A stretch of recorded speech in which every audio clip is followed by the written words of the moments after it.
북한이 중거리 미사일과 신형 방사포를 쏘아대더니 이번에는 박근혜 대통령과 청와대를 폭파하는 영상을 공개했습니다. 그런가 하면 김정은 제1위원장은 부쩍 군 관련 행보를 보이고 있는데 그 의도를 파헤쳐보겠습니다. 서울대 통일평화연구원 장용석 박사, 경남대 극동문제연구소 김동혁 교수 두 분과 함께합니다. 어서 오세요. 예, 안녕하십니까. 네.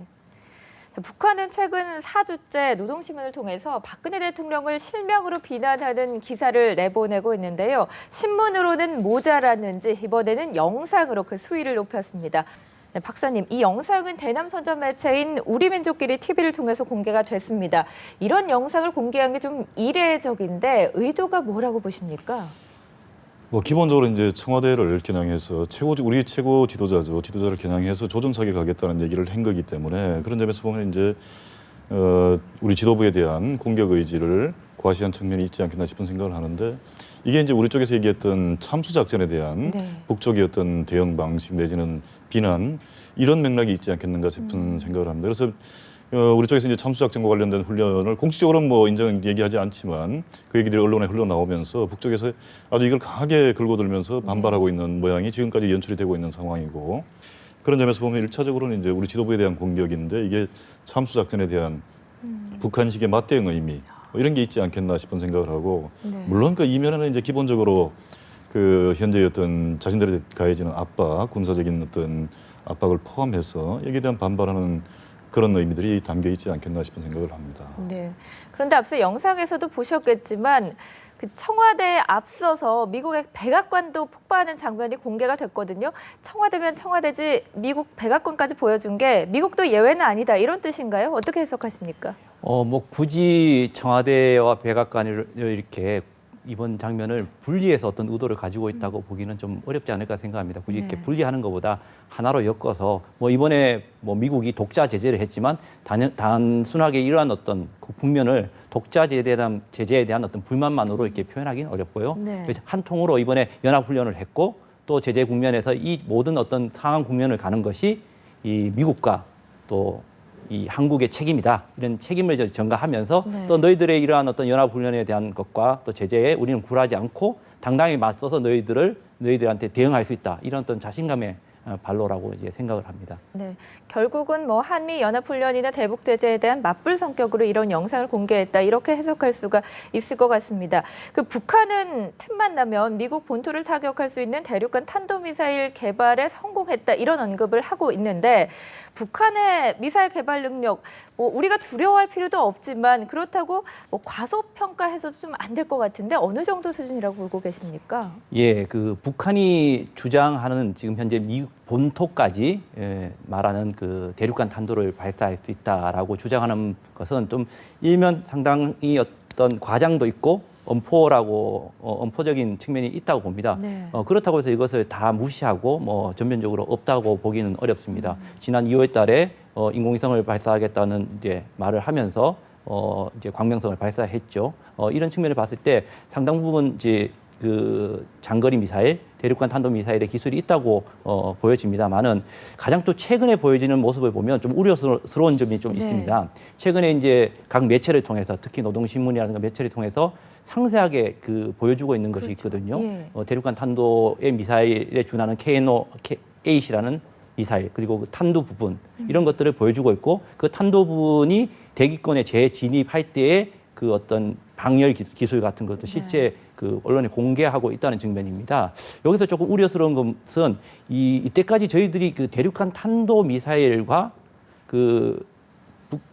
북한이 발사한 그 인공위성을 발사하겠다고 하는 소위 말하는 대포동 계열입니다. 대포동 계열과 이렇게 연결을 시켜서 저희들이 많이 그 우려를 해왔는데요. 저는 이번에 보면서 가장 우려스러운 것이 오히려 대포동보다는 KN-8이 아닌가라는 생각을 합니다. 그래서 더 과학적으로 정확하게 말씀드리면 인공위성을 발사하는 발사체와 그 사실 ICBM 대륙간 탄도의 기술적인 측면에 조금 차이가 있습니다. 그런 측면에서 봤을 때 대포동 계열보다는 지금 북한이 계속적으로 KN-8을 공개를 하고 있거든요.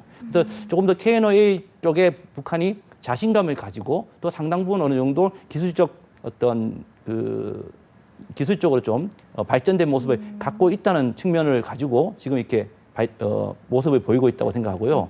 또 한 가지 또 이것이 단순히 이 핵무력을 뭐라고 할까요? 대륙간 탄도만 연결시키는 것이 아니라 이번에는 다양한 어떤 탄도미사일과 연결시키고 있거든요. 그래서 지난번에 스커드 미사일도 쐈고 또 노동 미사일도 발사를 했습니다. 이러한 측면에서 보면 북한이 과거에 어떤 그 핵과 미사일이 마치 미국 본토로 날아가는 어떤 전략적 측면에 강조를 했다면 지금은 서울에서 워싱턴까지 핵무력을 다 쓸 수 있는 어떤 이런 광범위한 번역, 이 범위죠. 이러한 것들을 전략적, 전술적으로 이렇게 확대시키고 있다는 점에서 좀 우려를 가질 수 있습니다. 네, 그 말씀하신 KN-08 같은 경우에는 작년 열병식에서 좀 개량형이 공개되긴 했는데 사실 시험 발사한 적은 없지 않습니까? 그럼에도 불구하고 공개되는 사진들을 보면 기술이 상당히 발전했다 이렇게 분석하고 계시는 거군요. 네, 그렇습니다. 특히 2012년에 최초 공개를 하고 2013년에 이제 두 번째 공개를 하고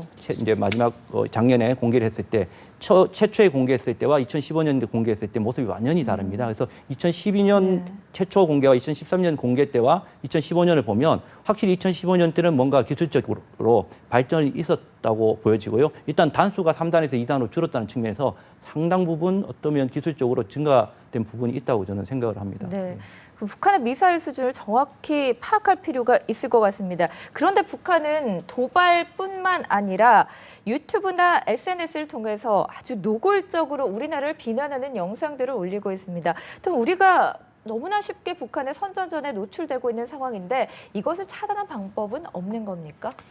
사실 북쪽의 비난이 굉장히 심하죠. 그리고 아까 봤던 동영상만 해도 굉장히 심각한 건데 한편에 보면 2012년도 무렵인가 이명박 대통령 그때 이명박 정부 말기였죠. 이때도 보면 저것과는 비교가 되지 않을 만큼 끔찍한 장면을 가지고 포스터를 만들고 해서 비난을 많이 했던 적이 또 있습니다. 그래서 이게 어제 오늘은 이 일은 일단 아니다라는 생각을 우리가 해볼 수가 있을 것 같은데 문제는 이제 이런 선전전을 어느 정도 우리가 또 차단은 하고 있죠. 그래서 불온 불법 사이트에 대한 그 인터넷 접속 자체를 차단하는 뭐 그런 프로그램도 있고 차단을 하고 있지만 또 열려 있는 부분이 있고 특히 이제 유튜브라든가 SNS 같은 경우에는 서버 자체도 뭐 해외에 있을 뿐만 아니라 기술적으로 좀 차단하는 어려움이 있지 않나 싶은 생각을 해요.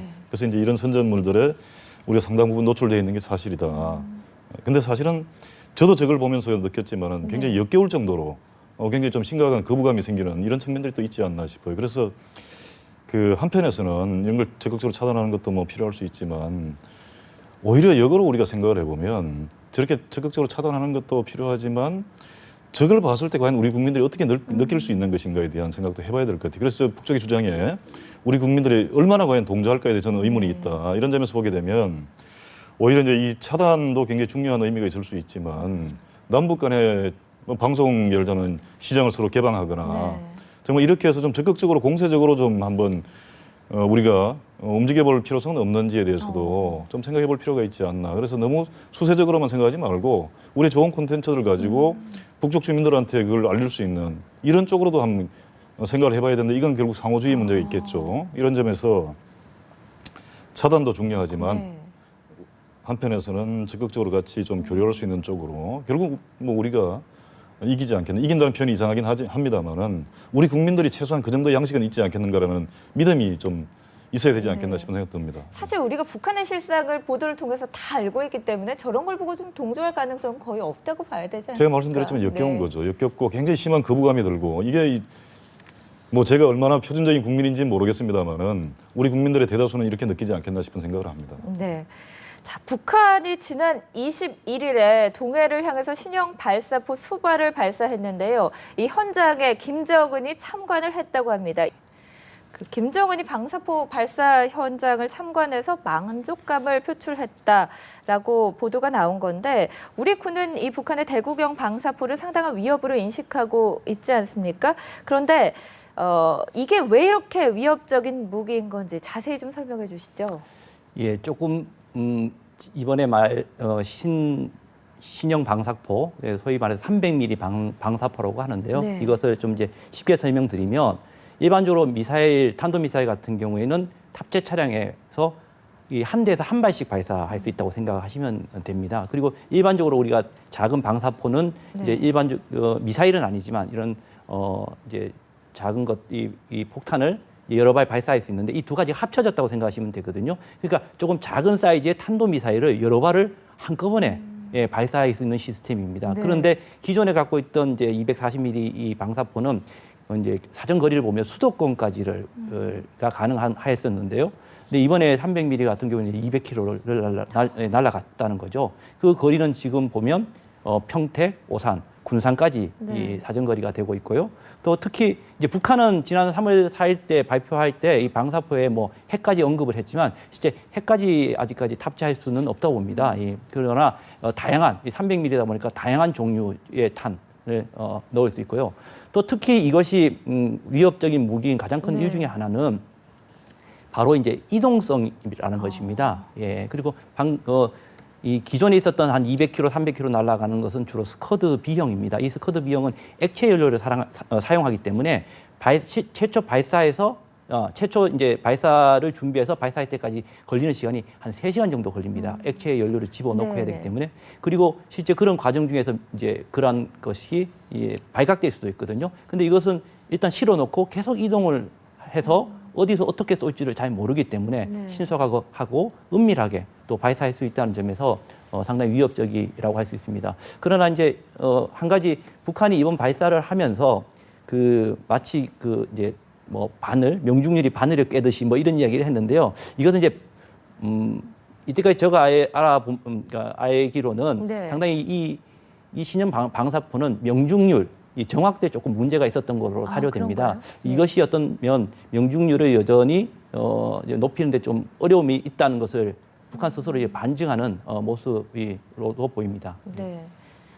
그 명중률은 조금 문제가 있을 수 있지만 일단 남한 중부권 이남까지 사정권에 들 수가 있다는 것은 좀 우려스러운 부분인 것 같은데요. 북한에서는 이것을 실전 배치하겠다고 얘기를 하고 있습니다. 우리 군에서는 대응 수단이 뭐가 있는지 좀 고심하고 있다라는 얘기까지 흘러나오는데 이걸 요격할 수 있는 또는 맞대응할 수 있는 무기가 우리도 갖추고 있습니까?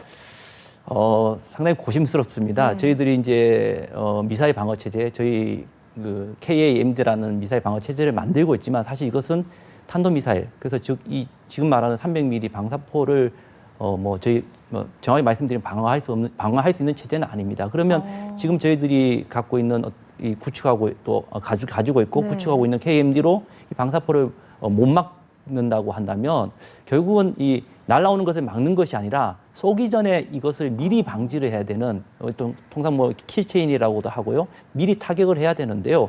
근데 지금 저희들이 갖고 있는 그러니까 미리 타격할 수 있는 것이 천무라는 미사일이 있지만 실제 천무라는 것이 사정거리가 한 80km 정도밖에 되지 않습니다. 사거리가 짧군요. 예, 짧습니다. 저쪽은 200km 날리는데, 그러니까 뒤쪽으로 우리 NLL부터 뒤쪽으로 가서, 그러니까 80km 밖으로 가서 우리 쪽으로 수도권을 쏘면 우리 사정거리가 되지 않거든요. 이런 측면이 있고, 그 외에도 뭐 저희 에이테킴스라는 또 것도 있는데 이것도 지금은 상당히 정확성에 지금 문제가 있습니다. 이런 측면에서 봐서 상당히 저희가 대응하는데 무기 체계는 지금 다소 어려움이 있을 거라고 생각이 됩니다만은 앞으로 이 북한이 발사하기 전에 네. 이것을 무력화, 타격할 수 있는 어떤 무기 체계도 중요하고 또 중요한 것은 또 응징도 상당히 중요하다고 생각합니다. 그 상대방이 이렇게 자기들이 무기를 발사했을 때 반드시 보복을 받을 수 있다는 어떤 그런 두려움이 있다면 쉽게 발사할 수 없거든요. 그러니까 어떤 그런 응징 체계도 저희들이 발전해 나갈 필요가 있다고 생각을 합니다. 네, 말씀 들어보니까요. 우리 군에서 좀 철저한 대비책이 필요할 것 같습니다. 장 박사님, 북한은 이렇게 미사일과 방사포를 번갈아 발사하면서 위협수를 고조시키고 있는데요. 이렇게 릴레이 도발을 이어가는 이유가 무엇일까요? 그러니까 많은 분들이 또 얘기하고 또 많이 알려진 얘기이기도 하지만 기본적으로는 어떤 그 국제사회 대북 제재와 압박, 특히 한미연합 차원의 어떤 대북 압박에 대한 반발 이런 게 있지 않겠나 싶은 생각을 해보는데 최근에 이제 올해 들어와서 특히 좀 주목이 되는 것은 김정은 제1위원장이 아주 현장에서 소위 말해서 진두지휘하는 모습으로 연출을 하고 있다는 것이 중요한 특징이 아니겠나 싶은 생각을 하고 그런 점에서 보면 이제 결국은 김정은 제1위원장의 리더십 문제, 뭐 자기 같은 권력 집중 내지는 권력 기반 구축, 지도력을 과시하고 지지를 여건을 모아내는 이런 차원에서 정치적인 퍼포먼스의 의미가 크지 않겠는가 싶은 생각도 듭니다. 그런 점에서 보게 되면 기본적으로 이제 그 국제사회 대응에 대한 한미연합 훈련에 대한 대응 차원의 의미가 있겠지만 보다 더 중요하게는 이제 정치적으로 김정은의 리더십을 과시하는 의미가 있을 거고 결과적으로 이게 7차 당대회를 비롯해가지고 네. 올해 들어와서 부쩍 강조하고 있는 것 중에 하나가 이제 유일 영도 체계 구축인데 그런 의미에서의 어떤 정치적인 함의들을 우리가 같이 좀 봐줘야 되지 않겠나 싶은 생각이 듭니다. 네, 그 반발이라고 하기에는 뭐 한미 연합훈련도 매년 실시되는 건데 이번에는 특히나도 북한의 반발 수위가 더 높은데 말씀하신 대로 당대회를 앞뒀기 때문에 더 이렇게 나온다고 봐야 될까요? 그런 측면이 충분히 있지 않나 싶은 생각을 해보고요. 근데 이제 반발의 강도가 높은 거는 사실은 한미연합훈련이 연례적으로 실시되는 거지만 원래 특히 굉장히 지금 강도도 그렇고 네. 규모도 그렇고 요즘은 좀 주목을 우리도 해야 될 것 같고 특히 이건 뭐 북한의 4차 핵실험 장거리 로켓 발사에 대한 맞대응의 의미가 굉장히 크기 때문에 그런 점에서 한반도 긴장이 굉장히 좀 높아지는 측면들이 우려가 되지 않나 싶은 생각이 듭니다. 네, 그 앞서 그 김정은이 현장에서 진두지휘하는 모습을 부쩍 보이고 있다라는 언급을 해주셨는데 맞습니다. 김정은이 하루가 멀다 하고 군 관련 행보를 이어가고 있는데요. 화면으로 확인해 보시죠. 김정은 동측에서 건박수리 공장의 번복이 표준으로 훌륭히 전변된 조선인민군 해군 제597 군부대관아 10월 3일 공장을 현지 지도하시었습니다. 공장의 전경을 바라보시며 건박수리 부문에서도 번복이 표준이 마련되었다고 말씀하시었습니다. 장 박사님, 하루에 2번씩이나 군 관련 행보에 참석한 건 좀 이례적인 거 아닙니까? 앞서 말씀하신 대로 좀 지도력을 과시하려는 의도다 이렇게 봐야 됩니까? 좀 이례적인 측면이 있긴 한데요. 어차피 가까운 곳에 갔을 겁니다. 네. 발사하고 나서 그 인근에 있는 선박조리 공장을 방문을 했을 거고 그런 의미에서 이제 어떻게 보면 그 지역에 군사와 관련된 시설이든 뭐 이런 것들을 점검하면서 좀 격려하는 또 그러면서 뭐 자신의 지도력을 과시하는 네. 이런 의미들이 크지 않겠나 싶은 생각을 해보는데요. 일단 제일 중요한 거는 최근에 이제 행보에서 보면 그 정치인 그 기본적인 배경이겠지만 그 신뢰성에 대한 문제를 굉장히 좀 강조를 하는 것 같아요. 핵 억제력에 대해서 믿음성을 강화하기 위해서 뭐 공개하고 했다라는 식으로 얘기를 하고 있고 로켓 발사도 미사일 발사도 마찬가지입니다. 그런 점에서 보면 이제 나름대로 하여튼 자신들의 주장을 국제사회에 믿어주지 않으니까 라는 데 대한 문제 제기 차원에서 신뢰성을 과시하기 위한 측면도 우리가 같이 좀 주목을 해야 되지 않겠는가 그런 생각도 좀 듭니다. 예. 네. 그런데 김정은이 이 선박수리 공장을 시찰하면서 어떤 전투 함선도 짧은 시간에 수리할 수 있게 됐다라면서 만족감을 또 표시했다고 합니다. 그 김정은이 보니까 해상 전력에도 좀 힘을 쏟고 있는 듯한데 서해 NLL 상에서의 도발 가능성도 염두에 둬야 되는 겁니까? 예, 그 김정은의 선박수리 공장 이제 방문을 이제 NLL 문제와 이렇게 결부시키는 것은 저희가 좀 과장된, 좀 과대한 어떤 평가인 것 같은데요. 네. 예, 꼭 그렇게 표현할 수는 그렇지 않다는 건 아닙니다만은 연결될 수는 있습니다. 자연스럽게 연결될 수는 있지만 오히려 이 김정은의 선박수리 공장은 크게 보면 두 가지 측면으로 보일 수 있다고 봅니다. 오히려 이제 군사적인 측면도 있고 비군사적인 측면도 있고라고 보는데요. 이제 이 북한이 이 선박수리 공장을 시찰한 것을 이제 보도한 보도문을 네. 보면 처음과 끝이 어떻게 연결이 되어 있냐면 당대 70주년과 죄송합니다. 7차 당대회하고 그다음에 70일 전투와 연결이 되어 있습니다. 그런 측면에서 보면 이 중간중간 내용에 보면 70일 전투를 해 나가는 과정 중에서 이 아주 큰 성과이다라고 이야기를 하고 있거든요. 결국은 이런 어떤 당대의 성공을 위해서 70일 전투를 하는 중에 지금 이 선박수리 공장을 이렇게 멋있게 만들었는 것을 인민들이 봐라. 그리고 앞으로 70일 전투를 잘 따라서 열심히 해라. 이런 어떤 표본, 본보기로서 제시하기 위한 약간 비군사적이고 인민들한테 제시하는 모습이라는 거죠. 그리고 이제 또 군사적인 어떤 측면을 제가 생각해 본다면 어떤 NLL 측면도 있겠지만 지난 그 상륙전 훈련을 한번 북한이 공개했습니다. 이 공개를 한 상륙전을 보면 북한의 다양한 선박들이 나오는데요. 네. 이 선박들이 상당히 노후되어 있습니다. 예, 그러니까 북한의 해군들의 선박들은 대부분 노후되어 있는 선박들인데요. 지금 오늘 이 방문한 곳이 선박을 만드는 조선소가 아니고 선박 수리 공장이라는 측면이거든요. 이런 측면에서 일단 북한 해군들의 선박을 네. 이제 새로운 선박으로 신형 선박으로 바꾸기는 상당히 경제적으로 어려운 측면이 있을 겁니다. 이런 측면에서 앞서 말씀드렸듯이 빠르게 전투함선을 수리할 수 있다. 네. 그러니까 이제 지금 노후된 함정들을 빠르게 수리해서 활용하겠다 이런 측면으로 보는 것이 좋지 않을까 합니다. 네, 당대회를 앞둔 성과 내기 측면에서 그 70일 전투를 독려하기 위한 행보로 풀이된다. 이쪽에 좀 더 비중을 둬서 보고 계시는군요. 예, 그렇습니다. 네, 예. 장 박사님, 북한의 5차 핵실험과 관련한 얘기들이 꾸준히 나오고 있습니다. 그렇습니다. 미국 한 전문 매체에 따르면 6에서 8주 내에 북한이 핵실험을 할 가능성도 있다. 이런 보고서도 있던데요. 그 김정은의 최근 행보를 보면 핵을 정말 협상 카드가 아니라 핵 보유국이 되기 위한 어떤 과정을 밟아가고 있는 것 같다는 생각도 드는데 어떻게 봐야 됩니까? 그 협상은 이제 해봐야 아는 거니까 협상을 해봤을 때 마지막 결론이 어떻게 나올지는 지금 예단할 수는 없는 거죠. 네. 그런 점에서 협상이 이루어지지 않고 있는 상황에서 협상을 얘기하기 좀 조심스러운데 다만 북쪽의 입장에서는 일단 자신들의 핵 능력을 확실하게 과시하고 그걸 인정받은 바탕에서 협상을 해도 할 수 있고 또 그런 성과들을 나름대로 인정받으면서 관계 개선을 통해서 나름대로 이제 뭐 자신들이 얻고자 하는 바를 얻겠다라는 생각을 하고 있는 것 같아요. 그런 점에서 보면 핵 보유에 대한 의지가 굉장히 강한 것 같고 특히 최근에 이제 북쪽이 문제 삼고 있는 거는 핵 보유 자체는 뭐 핵실험을 네 번이나 했기 때문에 뭐 저걸 사실상 핵 보유 국가가 아니라고 누가 얘기할 사람이 누가 있겠습니까만은 이걸 이제 제대로 인정을 못 받고 있는 측면, 특히 자신들의 핵 능력에 대해서 국제사회가 굉장히 좀 어떻게 보면 제대로 평가를 안 해주고 있다라고 생각하고 있는 부분이 있지 않나 싶은 생각을 하는데 그게 이제 대표적으로 미사일에 탑재해서 쏠 수 있는 운반 수단을 제대로 가지고 있느냐에 대한 의문.